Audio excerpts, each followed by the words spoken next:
Today, on Be Something Wonderful, my story and assumption flipped the script. I am your host, Tom Kearin, and this is the Be Something Wonderful studio of higher consciousness, where we help you level up and become the best version of yourself. Creators, welcome back. Powerful video this morning. It comes from an email and a session before that with a client that I spoke with a little bit over a month ago. And I'm going to talk about this client. This client is an actor, also doing a side job, right? And we'll talk about some of the things that we hit. But essentially, his wish, his hope was to be an A-list actor.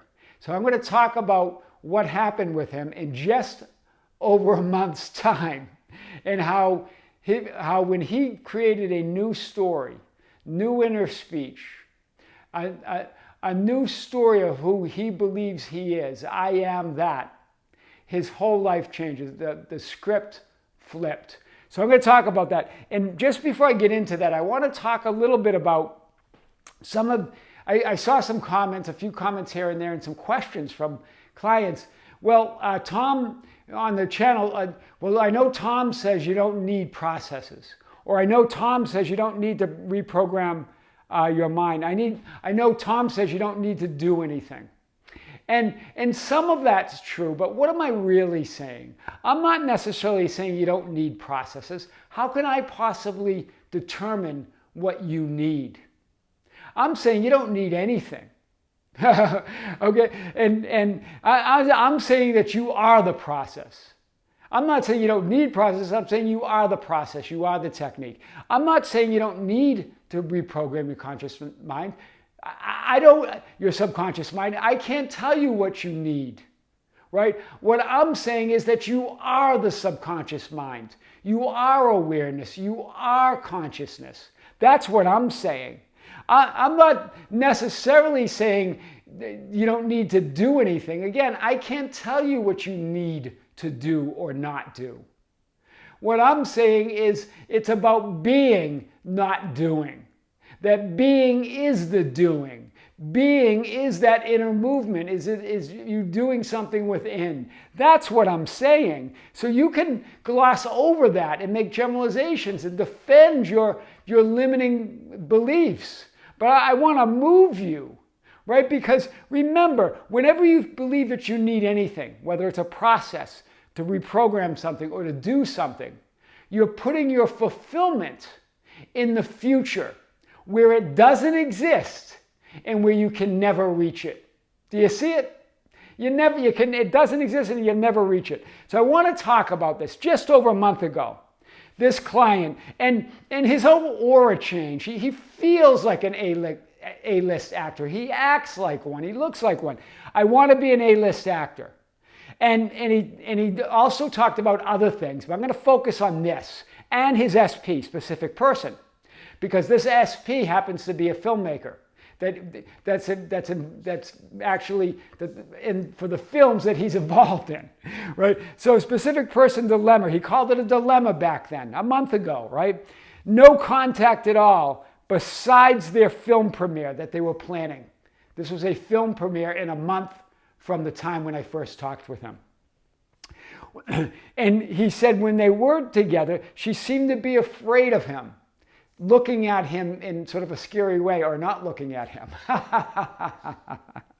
Right? All of this, of course, he's making up. They're all assumptions. Remember, you see reality as you believe it is, not as it is. You see it through your assumptions, right? And and what is he saying there with this? What is he saying this? When you say I want to be an A-list actor, you're saying you're a B-list actor. When you say you want to be, that she's averting your stare and she's looking at you odd, like you're just an A-list, like you're not important, right? That's what you're saying. But what happened now when I talked with him? Now he says I was in a state of love. He's talking about, I just talked with him a few days ago, right? Right before this premiere. That was a month ago. That was a month out when I first talked with him. So I talked with him twice. This is just a few days. And then he sent me the email that I think I read this morning or yesterday or last night. I forget. I'm getting a lot of emails. I will get to your stories if you want me to. For those who don't want me to, I will not tell you a story. But there's a lot in the pipe there, and I'll get to it. So he says, now I was in a state of love all day. So much so that I forgot about the red carpet photo shoot. Hear it, red carpet, already considering himself an A-list actor, telling that new story that I'm an A-list actor. That of course my SP loves me and admires me and wants to be with me. I'm an A-list actor. We had a giant, he says, we had a giant audience who enjoyed the hell out of the film. Love that. And in the question and answer after the premiere, he said, my SP could not take her eyes off of me. And then he says in parentheses, actually, no one could. And he sent a photo. And in this photo, he's in the middle on the stage in the question and answer at this film premiere, and all eyes are on him. He was right. They're all looking at him. There's like 6 or 7 of them up there. He's in the middle, and they're all looking at him.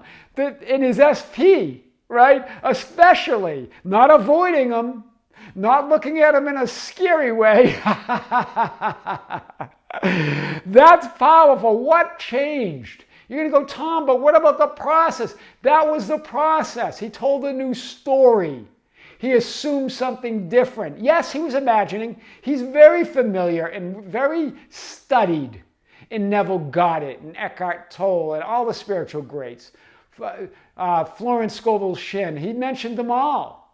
So he's not new to this. He knows how to imagine. He knows. But what changed? His conviction, his movement in that end, his movement in the assumption that I am an A-list actor no matter what. And I'm telling that story. That's what changed. I really want you to get this. So here he is. So here's the film premiere. I want to show you. I saw this photo. It's quite amazing. And not really. I knew he was this. He was oozing it. Even from our first session, I knew it. Right? And here he is, right? And here's the stage, but think of the stage as the horizontal experience of reality. Right? Think of it as that linear. All eyes were literally on him. His SP, everybody else. He's in the middle. But what is he really doing here? He's having that horizontal experience, but he's in the vertical. Do you see it? He's in that vertical space of I am an A-lister. I am that I am. I am everything I say I am. Do you see that? And it just, remember, from that moment, from that infinity, from that center of infinity, from the center of that lake of now moment, of time, he's generating and creating all new realities, all new timelines with him as a famous actor, him as an A-lister. Wow, that is so powerful. So that's a great visual there. So this is about his SP, she's also a filmmaker, and she's the filmmaker on this film, right? And he says every question she answered, because they're asking her questions, right? Instead of looking at the crowd or the interviewer, as filmmakers do, her eyes were locked on me, with that love I saw when we first dated. And when I glanced over, remember, it's okay to glance at reality. Hey, what's going on here? What am I doing? Right? As I answered questions, she started swaying back and forth like a girl with a giant crush. The perceiving and seeing reality from and through his new story or assumption. That's what was going on as an A-lister. He's seeing reality now as an A-lister. She was always looking at him like that, in that reality as an A-lister, but he couldn't see it. It was invisible to him. Right? Thinking that he's a B-lister, a struggling actor. Right? Wow, that's powerful. So let's continue this. Then he goes on to say, I love this. I got swarmed by new fans. This was his imaginal assumption. This was his imaginal act. This is what he was imagining. Right? But what was different? He stood in the assumption now. He saw reality from that. He looked out as that star. After the session, again, he put in parentheses, again, A-list with a smiley face with sunglasses. So I didn't get a chance to talk with her, but those eyes said it all. So even he got swarmed by fans, and he couldn't even get to his SP. Imagine. So before the first session, this is what he said. This is how he introduced himself. I've watched many of your videos. and you've made everything I've done beforehand click. So it clicked for him. He goes, I read Neville, Joseph Murphy, Eckhart Tolle, Flora Scovel-Shinn, and currently on day 190 of A Course in Miracles at that time. So he's reading A Course in Miracles. And he goes, and I'm just looking for a more personalized outlook. So he knows. He was not new to this, right? He knows the techniques. He knows the processes. He knows that there's a great subconscious, right?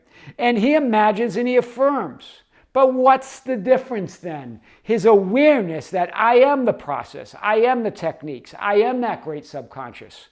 I am my assumptions. I am all of it. That was the difference, right? So, and remember what Neville says, because this is what this guy did. He changed his story.